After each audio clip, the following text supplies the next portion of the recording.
Welcome, friend. In a world full of noise, may this moment be your gentle pause. Today, we'll explore a teaching that invites stillness, clarity, and inner peace. Have you ever had a feeling deep within you, a quiet knowing that you couldn't explain with logic? It's not a loud command, but a gentle nudge, a subtle sense of direction. This is the invisible voice within you, a silent guide that many of us have learned to ignore.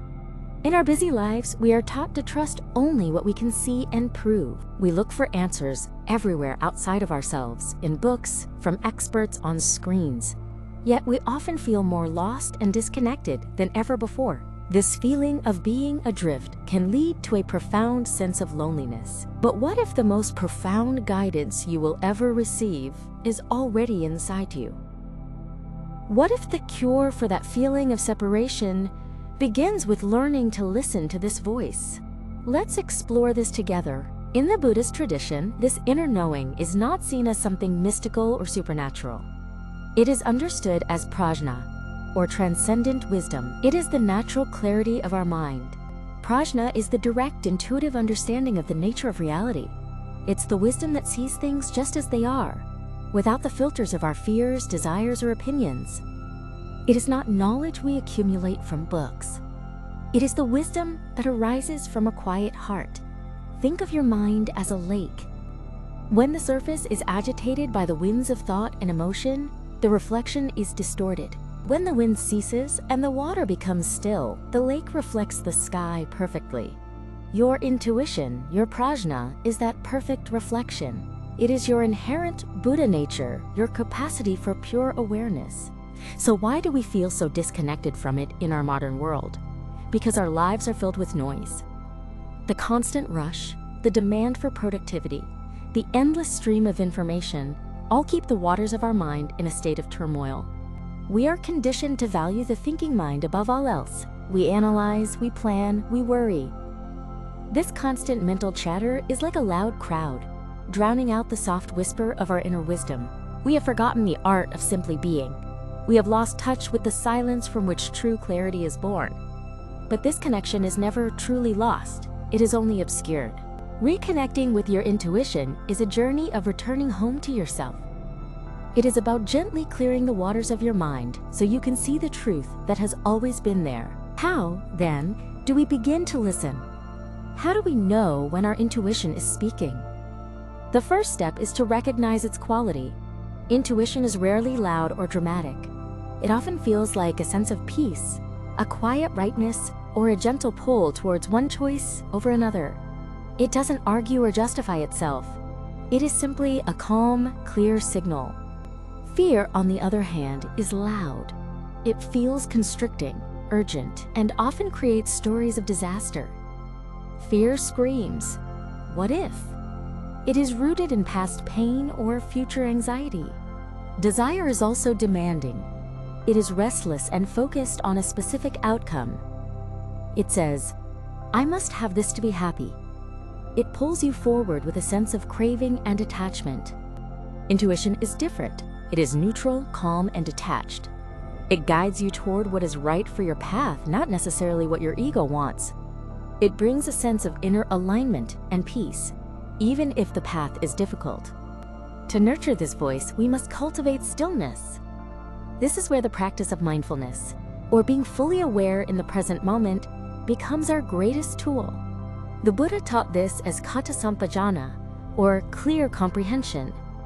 You don't need a special cushion or a silent retreat to begin. You can practice right now.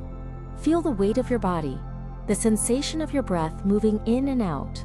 When you drink tea, just drink the tea. Feel its warmth, taste its flavor, notice the steam rising from the cup. When you walk, just walk. Feel the earth beneath your feet. This practice of returning to the present moment again and again is like allowing the sediment in a jar of muddy water to settle. Slowly, patiently, the water clears. Meditation is the formal practice of this stillness. Just 5 minutes a day of sitting quietly, focusing on your breath, can begin to lower the volume of the world and tune your ear to the silence within. Do not fight your thoughts. Simply notice them, like clouds passing in the sky, and gently return your attention to your breath. Each time you do this, you strengthen your ability to listen beyond the noise. With patience and gentle practice, that invisible voice will become clearer. It will guide you in small ways at first, and then in larger, life-altering decisions. And this brings us to the heart of our journey today. How does this inner guidance help heal the profound pain of loneliness?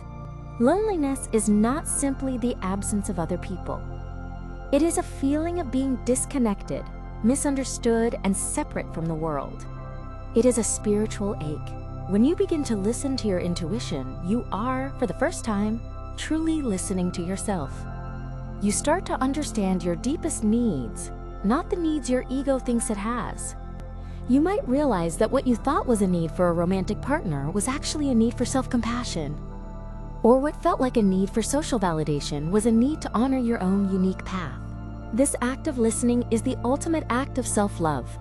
You are finally offering yourself the presence and understanding you have been seeking from others. You are becoming your own trusted friend. This is the first layer of healing. The feeling of inner separation begins to dissolve. You are no longer a stranger to yourself. You are home. From this place of inner alignment, something beautiful happens. Your outer world begins to reflect your inner world. When you are true to yourself, you naturally attract people and situations that resonate with that truth. Your intuition will guide you away from relationships that drain you and towards those that nurture you. It helps you set gentle boundaries and speak your truth with kindness.